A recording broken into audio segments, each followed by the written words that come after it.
देखो भाई लोग, ये जो सुनामी आने वाला है इस साल वो बहुत भयंकर होगा। 2000 वर्ल्ड ट्रेड सेंटर का जो कोलैप्स क्रैश था, उसमें एक सॉफ्टवेयर नौकरी के लिए दो दो हज़ार लोग लाइन में रहते थे। वही हालत आने वाला है। 2008 क्रैश में हाउसिंग जो वाइप ऑफ हो गया था, हाउसिंग मार्केट, वही क्रैश फिर से आने वाला है। 2000 ये जो कोविड, ये 2020 में जो कोविड आया था, उसमें जैसे हर चीज़ कहाँ कहाँ रुक गया था, वैसा ही उसी तरीके का, वही रुकेगा नहीं, पर जिस तरीके से मंदीवाड़ा आएगा वो भयंकर होगा। तो जॉब्स, इकोनॉमी स्टैंड स्टिल हो जाएंगी और जॉब्स चले जाएंगे। बहुत सारे लोग कर्जा जो लिए हैं वो नहीं चले।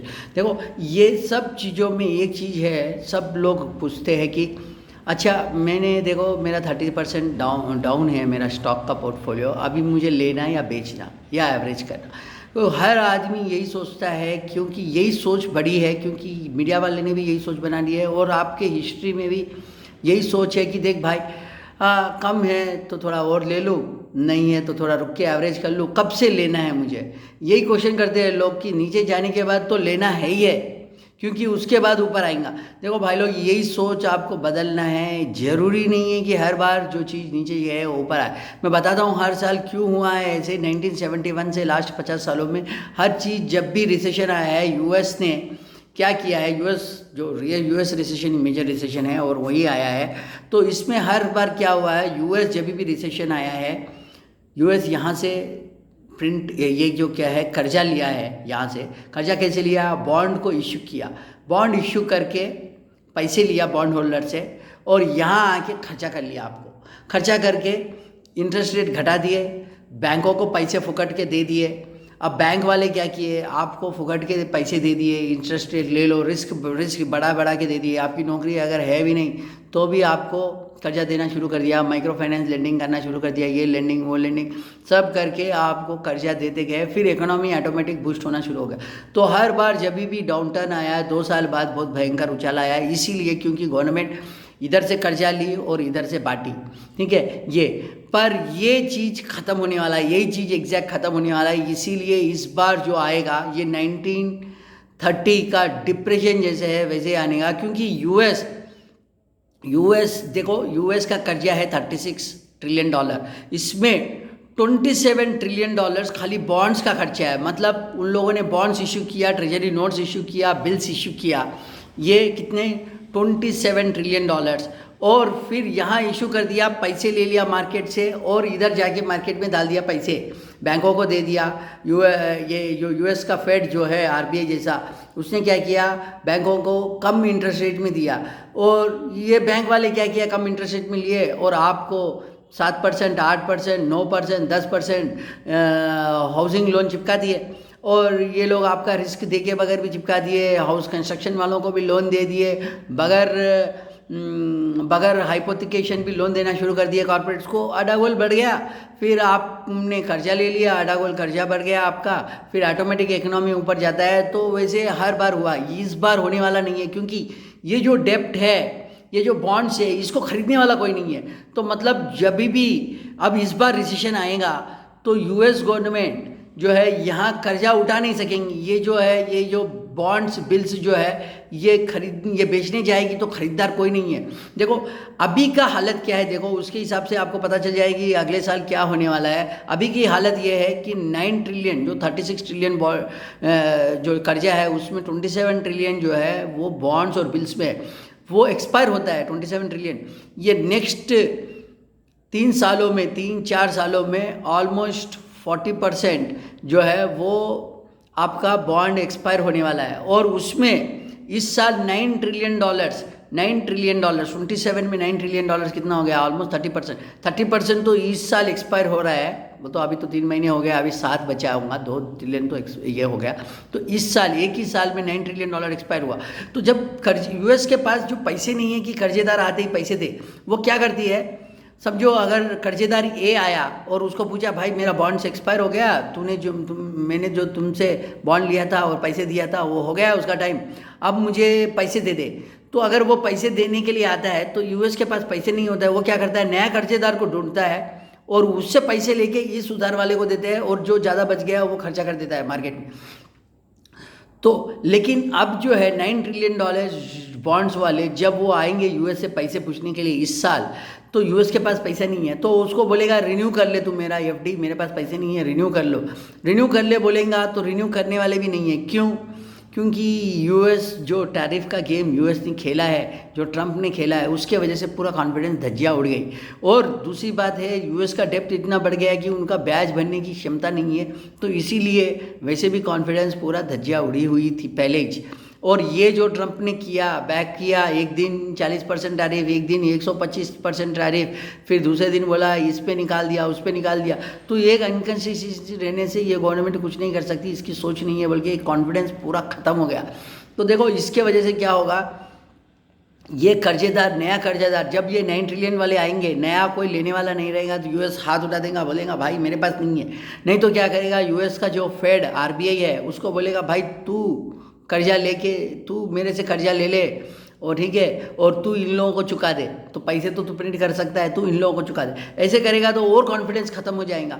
देखो मैं हर बार हुआ है, तो फिर इस बार क्यों कॉन्फिडेंस खत्म होगा, इतना भी क्या होने वाला है। देखो आप समझो कि ये इशूअर्स, ये बॉन्ड्स, ये कर्जा लेने वाला कौन है। देखो $27 ट्रिलियन में 8 ट्रिलियन जो है फॉरेनर्स है। फॉरेनर्स में कौन है, ये 8 ट्रिलियन पूरे अदर कंट्रीज़ के जो सेंट्रल बैंक्स है वो लोग ले रहे हैं। तो देखो फॉरेनर्स में कौन ले रहा है एक्चुअली, ये जो यूएस का एनिमी है या यूएस का दोस्त है, चाइना। चाइना $800 बिलियन है, मतलब 1 ट्रिलियन के बराबर। 8 ट्रिलियन में 10% तो चाइना का हाथ में है, ये यूएस का दोस्त नहीं है। ये सोच रहा है, ये अगर इसका बॉन्ड एक्सपायरी आया, ये रिन्यू भी नहीं करेगा, ये बेच देगा, बेच के भागेगा, यूएस को बोलेगा पैसे दे दे भाई। जापान की हालत इतनी फरी है कि ये जो अभी लास्ट 1 वीक में गोल्ड जो इतना बढ़ रहा है ना, रोज़ रोज़ बढ़ रहा है, ये जापान का बॉन्ड जो है, वो जापान क्या कर रहा है, यूएस ट्रेजरी बॉन्ड को बेच रहा है। ये कॉन्फिडेंस वो बॉन्ड मार्केट में नीचे जाने से ये गोल्ड मार्केट में कॉन्फिडेंस ऊपर जा रहा है, इसीलिए गोल्ड बढ़ रहा है। तो यही कारण है गोल्ड क्यों बढ़ रहा है अभी, क्योंकि इसी कारण है, ये जो बॉन्ड है ये बेच रहा है। कौन बेच रहा है? जापान बेच रहा है। तो मतलब जापान भी बेचने की हालत में आ गई, उसकी हालत इतनी ख़राब है कि ये बेचेगा, ये और बेचेगा। चाइना अभी ये टैरिफ का जो नाटक हुआ, इसके बाद $50 बिलियन का तो बॉन्ड बेच चुका है। और कहाँ बेचा है? बेच के जाके यूरोप का ले लिया, यूएस के बॉन्ड लिए बगैर यूरोप के जाके बॉन्ड लिया और सोना लिया। तो इसीलिए सोना भी बढ़ रहा है और यूरोप का जो है करेंसी वो वैल्यूएट हो रहा है डॉलर्स के अगेंस्ट। तो ये हो रहा है। एक जापान हो गया, ये भी डंप करने वाला है। चाइना है, ये भी डंप करने। यूरोप $3 ट्रिलियन का बॉन्ड्स जो है ये यूरोप के हाथ में है। अमेरिका का यूरोप नाटो में दोस्ती था, पर रशिया की वार में यूएस बाहर निकलने से अभी ट्रंप आ गया। ट्रंप बोला कि नहीं, मैं वार को नहीं सपोर्ट करूंगा, यूक्रेन का वार बंद कर दो, और हम वेपन्स नहीं भेजेंगे नाटो को, ये नहीं करेंगे। तो यूरोप का और यूएस का नाता टूट गया अभी। और चाइना यूरोप से आके जुड़ने से यूरोप को लग रहा है कि हमारा इन्फ्लेशन जो है उसको सॉल्व करने के लिए मेरे को चाइना से दोस्ती करने पड़ेंगे। चाइना भी दोस्ती करने के लिए राजी है, यूरोप भी दोस्ती करनी। इन लोगों का टाइट बॉन्डिंग होने से क्या होगा, यूरोप भी यूएस ट्रेजरी बॉन्ड्स बेचेगा। तो देखो 3 ट्रिलियन यूरोप के, 1 ट्रिलियन ऑलमोस्ट 800 बिलियन, वो तो 1 ट्रिलियन समझ लो। 1 ट्रिलियन इसके चाइना के, 1 ट्रिलियन जापान के। कितने हो गए? 3, 2, 1, 2, 5। तो 5 ट्रिलियन और अपना आधा ट्रिलियन, तो 5.5। 8 में से 8 ट्रिलियन में 5.5 ट्रिलियन तो वो लोग रिन्यू करने वाले हैं नहीं। तो भाई लोग, पर इंडिया एक ऐसी कंट्री है जो फंस चुकी है, जो इस गवर्नमेंट ने फंसा दिया है, टू बी ऑनेस्ट। तो ये बेचने ही नहीं, ये लोग गवर्नमेंट को हाथ जोड़ दिए, यूएस गवर्नमेंट को, भाई हम ट्रेजरी बॉन्ड्स नहीं बेचेंगे, कोई भी कुछ भी हो। मतलब इंडिया का हालत इतना ख़राब होने वाला है, आप समझो। जब ये लोग डंप करेंगे, चाइना डंप करेगा, जापान डंप करेगा और यूरोप डंप करते जाएंगे, ये जो यूएस अपना, देखो अपना खजाना किस में है, अपना इंडिया का खजाना क्या है? इंडिया का खजाना फॉरेन एक्सचेंज रिजर्व्स में है। फॉरेन एक्सचेंज रिजर्व्स में 10% गोल्ड है, 90% करेंसीज है। ये 90% करेंसी में मैक्सिमम, मतलब at least 40-50% US treasury bond US के ही है, अपना यूएस का करेंसी है, यूएस के बॉन्ड्स है। तो देखो यूएस के करेंसी और बॉन्ड्स का वैल्यू अगर गिरेगा, आधा हो जाएगा, तो अपना जो खजाना है उसका वैल्यू भी खत्म हो जाएगा, आधा। तो देखो अगर इंडिया का खजाना आधा हो गया तो क्या होगा, सोचो आप, हालत क्या होंगी, सोचो इंडिया की हालत क्या होंगी। देखो अभी तो INR US dollar versus INR का देख रहे हैं और लोग सोच रहे हैं कि यूएस स्ट्रांग है या वीक है। गोल्ड का प्राइस भी क्या देख रहे हैं, यूएस गोल्ड के प्राइस में यूएस के मार्केट में क्या हुआ $3000, तो उसका कन्वर्शन इधर इंडिया में कितना होता और उसके हिसाब से इधर गोल्ड प्राइस वैल्यू हो रहा। अब जब गोल्ड का यूएस डॉलर ही उड़ जाएगा तो यूएस का जो नया करेंसी आएगा वो अगेंस्ट गोल्ड रहेगा, फिर अपना जो करेंसी रहेगा वो यूएस के अगेंस्ट नहीं रहेगा, वो अपने गोल्ड के हिसाब से रहेगा। तो अपनी गोल्ड के हिसाब से और अपने फॉरेन एक्सचेंज रिजर्व्स के हिसाब से अपना फॉरेन एक्सचेंज रिजर्व्स तो आधा हो जाएगा, क्योंकि अपन यूएस ट्रेजरी बॉन्ड्स भर नहीं पा रहे, वो बेच नहीं पा रहे। क्यों? क्योंकि अदानी का केस चल रहा है उधर, तो अपन बेच नहीं पाएंगे, फिर दूसरे देश बेच देंगे, अपना खजाना आधा हो जाएगा। गोल्ड सोवरिन गोल्ड बॉन्ड्स में 120 बॉन्ड्स टन्स के जो सोना था अपन ने बॉन्ड्स इश्यू कर दिया पर सोना खरीदा नहीं, अब वो सोना भी उनको उधारी से चुकाना पड़ेगा। अपना डेप्ट जो है 220 लाख करोड़ है और अपना सोने का वैल्यू है सिर्फ 7 लाख करोड़। अब 220 लाख करोड़ डिवाइड बाई 7 लाख करोड़ तो 30 टाइम्स तो आपने प्रिंट कर लिया, जितना सोना है उससे 30 गुना आपने करेंसी छाप लिया है। जितना कर्जे में डूब गए हो आप, जितना सोना है उससे 30 टाइम्स आपका कर्जा है। और फॉरेन एक्सचेंज रिजर्व जो है वो आधे हो जाने वाले हैं आपके, क्योंकि आप बेचोगे नहीं यूएस ट्रेजरी बॉन्ड्स, वो रोज़ मार्केट में ख़त्म होते जाएगा, वो खल्लास होने वाला है बॉन्ड्स, वो लास्ट तक नुकसान में बेचोगे या तो ख़त्म करने की जीरो होने के बाद बेचोगे, ख़त्म हो गई उसका खल्लास। तो देखो इंडिया का खजाना खाली हो जाएगा तो बहुत बड़ी परेशानी में आ जाएंगी इंडिया। इसीलिए मैं बता रहा हूँ इंडिया का मार्केट इस तरीके से गिरेगा ना, फिर जो एवरेज करने वाला एवरेज कर करके रोलेगा वो, पर ऊपर नहीं आएगा मार्केट। मैं सही बता रहा हूँ, आप ये मत सोचो कि ये राम क्या बकवास कर रहा है, ये मार्केट ऊपर नहीं आना अभी तक हुआ है। भाई आप समझो बात को, यूएस गवर्नमेंट जो कर्जा की एबिलिटी है वो ख़त्म हो गई है, और जब यूएस ट्रेजरी बॉन्ड से खल्लास हो जाएंगे तो अपना जो करेंसी है अपना खजाना आधा हो जाएगा, गोल्ड बराबर है नहीं, कर्जा दुनिया का है, तो अपना कॉन्फिडेंस कौन लेगा, अपना बॉन्ड कौन लेगा। आज देखो कल की खबर है इंडिया ने बोला है कि 40,000 बॉन्ड, 40,000 करोड़ का बॉन्ड यूएस ने, आरबीआई ने खरीदा है गवर्नमेंट से। मतलब गवर्नमेंट ने 40,000 करोड़ का कर्जा लिया है, आपको पता भी नहीं है बैठे बैठे। शेयर मार्केट में डालेंगे और पैसे लेके आरबीआई क्या करेंगे, लिक्विडिटी शेयर मार्केट में, ये मार्केट में डालेंगे ताकि तुम लोन लो।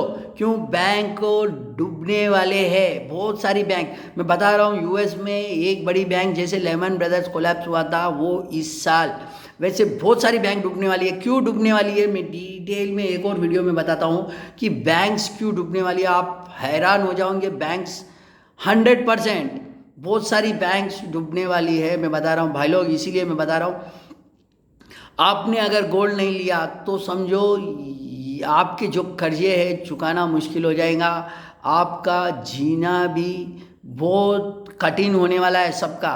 अगर सोना थोड़ा भी ले लो, आप ये मत सोचो कि मेरे पास पैसे नहीं है, भाई कैसे भी पैसे इंतजाम करो। मुझे पता नहीं है, आपके पास फ्लैट है तो उसको गिरवी रखो, पैसे लो और सोने में डाल के उसको बैंक लॉकर में रख के चाबी घुमा दो भाई लोग। अगर आप ये काम नहीं कर पाए तो आप बहुत बड़ी परेशानी में आ जाओगे, क्योंकि गोल्ड जो है ये बॉन्ड मार्केट गिरेगा तो गोल्ड बढ़ेगा। ये बात मैंने 8 महीने पहले एक वीडियो में बोला है कि when will stock market crash, और मैं तब बोला था कि जब ये बॉन्ड मार्केट का ट्रिगर आएगा, जब बॉन्ड मार्केट गिरेगा तब खल्लास हो जाएगा शेयर मार्केट, और रियल एस्टेट में दुनिया का क्रैश हो जाएगा, 50% क्रैश हो जाएगा रियल एस्टेट में सब जगह।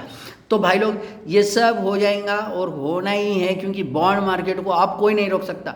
शायद ट्रंप रोक सकता था पहले, पर ट्रंप का आइडिया ये था कि उसका कर्जे से मुक्ति करना है, तो इसीलिए बॉन्ड में उसका कर्जा है तो उस बॉन्ड को ही ख़त्म कर दिए तो जड़ से तो हो जाएगा। तो ये इसको ख़त्म कौन करेंगे? फॉरेन कंट्री वाले, इंडिया वाले फंस जाएंगे। यूएस बाहर निकल जाएगा, क्योंकि यूएस ट्रेजरी बॉन्ड्स के साथ उसका पावर भी खत्म हो जाएगा, उसका कर्जा भी खत्म हो जाएगा। वही चाहता है यूएस की उसका कर्जा हो जाए ताकि उसको रिपे करना। देखो चाइना के पास दुनिया का गोल्ड है, यूएस के पास भी दुनिया का गोल्ड है, जो वो बता रहे हैं उससे 10 गुना गोल्ड ऑलरेडी है इन लोगों के पास। ये बता नहीं रहे है, सीक्रेट में है। जिस दिन गोल्ड स्टैंडर्ड आएगा चाइना ऑटोमेटिक अनाउंस कर देगा, भाई हमारे पास 3000 टन नहीं है, 30,000 टन है, आ जाओ फोर्ट नॉक्स हमारा ऑडिट करवा लो। IMF को बुलवाएंगा, इसको बुलवाएंगा और बोलेगा मेरे पास गोल्ड है, देख लो, ऑडिट कर लो, मैं नंबर 1 देश हूँ, मेरा बॉन्ड चलेगा आप मार्केट में। डॉलर डिनोमिनेटेड डेप्ट से निकल के जाके ये चाइनीज़ यॉन डिनोमिनेटेड डेप्ट में आ जाएगा भाई लोग। इसीलिए मैं बता रहा हूँ इस बार जो सुनामी आएगा, बैंक्स और ऐसी डूबेंगी और रियल एस्टेट ऐसा कचरा होगा, इसका शेयर मार्केट ऐसे डूबेगा कि अत्ता पत्ता नहीं रहेगा। जैसे सुनामी में उड़ जाता है ना कार वगैरह जो भी झाड़े, वैसे शेयर मार्केट ऐसे उड़ जाएगा आपके बहुत सारे शेयर्स। मैं लास्ट टाइम बोला था, जस्ट एक फ्यू वीक्स के पहले बोला था 50% शेयर मार्केट क्रैश होगा, इसी हफ्ते बोला था, पर मैं गलत था। मैं बोल रहा हूँ नया गाइडेंस आज 70%। बहुत सारे शेयर्स यहाँ से 70%, यहाँ से आज क्या है अप्रैल है और 2025 है, लास्ट अप्रैल से मैं बता रहा हूँ, ये फिर अप्रैल 2025 आ गया। अभी मैं बता रहा हूँ कि यहाँ से मार्केट 70% गिरेगा। परसों मेरा गाइडेंस 50% था, आज मैं 70% बता रहा हूँ, क्योंकि इसका गारंटी हो गया है।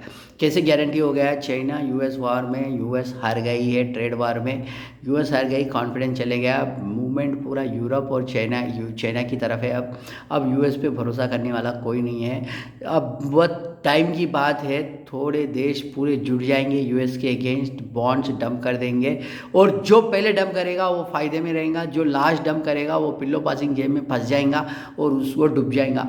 यही चीज़ हुआ था सोवरेन लास्ट ईयर 2024 में, जब वो बॉन्ड मार्केट का क्रैश हुआ था, जब बॉन्ड्स के यील्ड्स बहुत बढ़ गए थे, तो सिलिकॉन वैली बैंक डूब गया था। क्यों? उसको बैंक रन आया था, मतलब सब लोग उसको बैंक का पैसे निकालने की कोशिश करे और उसके पैसे फंसे थे बॉन्ड्स में, और बॉन्ड्स का जो उसका यील्ड था वो कम वाला था। अब मार्केट में ज़्यादा यील्ड्स हो गया तो लोग मार्केट में ज़्यादा यील्ड्स वाला ले रहा है, इसका नहीं ले रहा। तो ये बेचने जब गया तो इसका आधे पैसे भी नहीं आए, उसको खल्लास हो गया और वो आधे पैसे लेके चुका नहीं पाया, इसीलिए बैंकरप्ट हो गया। बहुत सारी बैंकों की हालत यही होने वाली है। और यूएस का जो बैंकिंग सिस्टम कैसे चलता है और ये क्यों खल्लास होता है, मैं अलग वीडियो में बताऊंगा।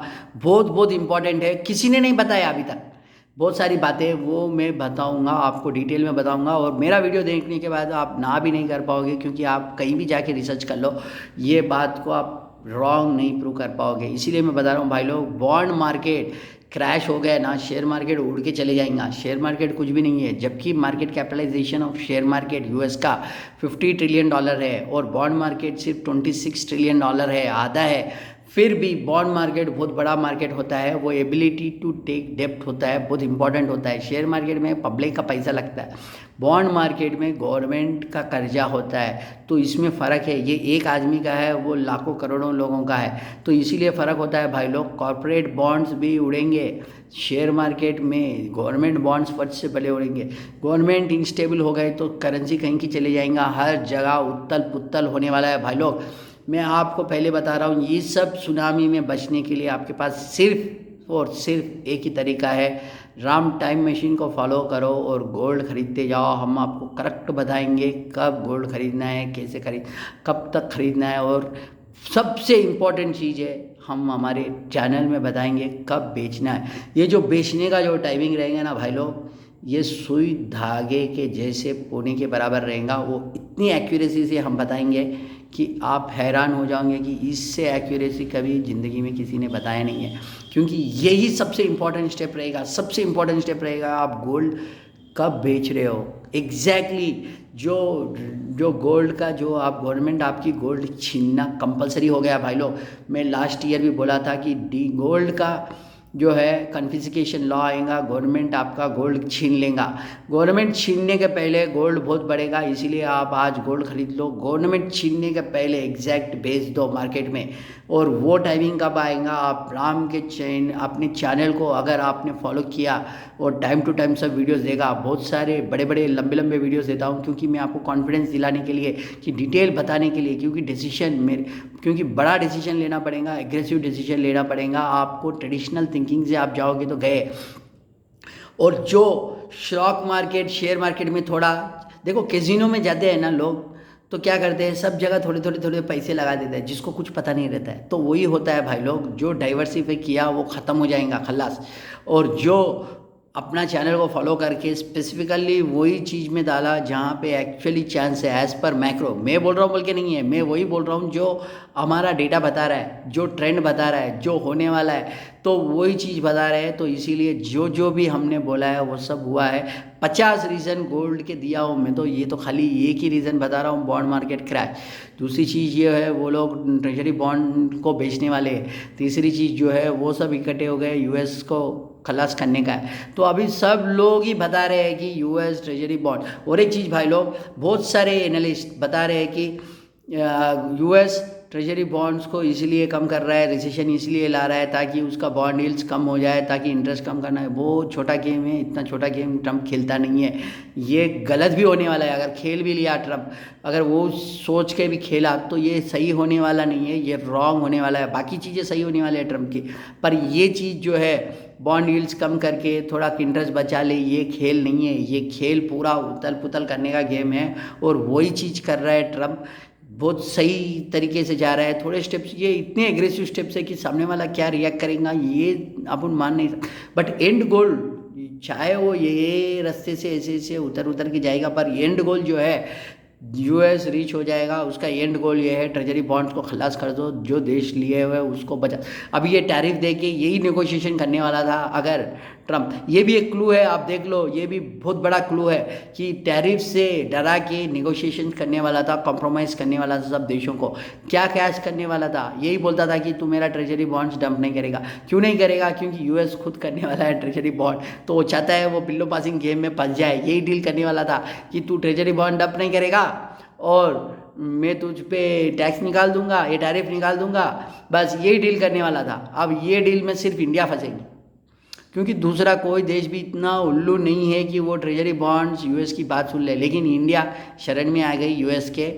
जब से अदानी का वो केस हुआ है, तब से हर चीज़ को हाँ हाँ बोल रहे हैं, और ये शरण में आने का बहुत बड़ा नुकसान होने वाला है पूरी भारत देश को। और मैं ये झूठ नहीं बोल रहा हूँ, ये आप न्यूज़पेपर में देख लो। जो भी चीज़ आज तक, अगर ट्रम्प एडमिनिस्ट्रेशन आने के बाद में यूएस का जो भी, अगर एक चीज़ का भी अपन ने विरोध किया है, तो बता दो आप, यूएस ट्रेजरी बॉन्ड्स नहीं बेचेंगे, बल्कि ऑफिशियली भी स्टेटमेंट दिए है, और फंसने वाला है अपना खजाना। ऑलरेडी सोवरेन गोल्ड बॉन्ड की वजह से 1 लाख करोड़ का नुकसान हो गया है। 120 टन सोना अब निकाल के जेब के टैक्स पेयर से लेके देना है। तुम्हारे टैक्स इतने बढ़ गए। अब देखो रिसेशन आता है, बहुत सबसे इम्पॉर्टेंट पॉइंट इस वीडियो में ये चीज़ है कि जब भी रिसेशन आता है, प्रिंटिंग करते हैं लोग और खर्चा करते हैं, गवर्नमेंट प्रिंटिंग करती है। इस बार वो पैसे आने वाला नहीं है, गए। बैंक डूब रही है, गवर्नमेंट बचाने के लिए नहीं है। जो बड़ी बड़ी 1-2 बैंक है उसको बचा लेंगे सिस्टमेटिकली, इंपॉर्टेंट। बाकी सब जयराम जी की भाई लोग, thank you so much for the service of the country. You can get lost now, you are not required. यही चीज़ है। आप टैरिफ का भी स्कीम देख लो। अगर आपको ये स्पेकुलेशन लग रहा है, तो आप टैरिफ देख लो। टैरिफ सिर्फ बड़ी बड़ी टेक कंपनीज़ को बचाने के लिए, उसी पे वेवर दिया है। मिडिल क्लास वाले कंपनीज़ को, स्मॉल सेगमेंट कंपनीज़ को कोई वेवर नहीं है। कोई भी खाने की चीज़ या पीने की चीज़ या किसी चीज़ पे नहीं है। सिर्फ टेक स्टॉक्स और मोबाइल फ़ोन्स, ये जो बड़ी बड़ी कंपनी है उनको बचाने का ही चक्कर है। बाकी किसी को भी बचाने वाला नहीं है ट्रम्प भाई लोग। इसीलिए मैं बता रहा हूँ कि जो आने वाला है सुनामी बहुत भयंकर होगा। आपको सिर्फ सबसे बड़ी चीज़ क्या है कि ये रिसेशन में सॉल्यूशन बहुत कठिन होता है, पर ये डिप्रेशन में इस बार लकीली आप टाइम मशीन चैनल फॉलो कर रहे हो, और आपका सॉल्यूशन भी बहुत सिंपल है।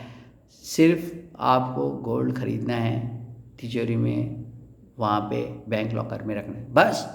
और बाकी सब चीज़ चैनल पे फॉलो करते रहो, होशियार रहो, सुरक्षित रहो और इससे बचो। Thank you. और वीडियो मत देखना भूलना कि ये जो बैंक क्यों डूबेंगी, क्या चीज़ है, वो जो किसी ने नहीं बताया वो चीज़ मैं बताऊंगा आपको। वो next banks, why banks are in danger and why banks will collapse, ये चीज़ जो है और उसके वजह से आपका क्या इम्पैक्ट होने वाला है, हर नागरिक पे क्या इम्पोर्टेंट होना, वो मैं बहुत डिटेल से बताऊंगा। किसी ने नहीं बताया, मैं फर्स्ट आपको बताऊंगा और वो सही होने वाला है भाई लोग। जय श्री गोल्ड।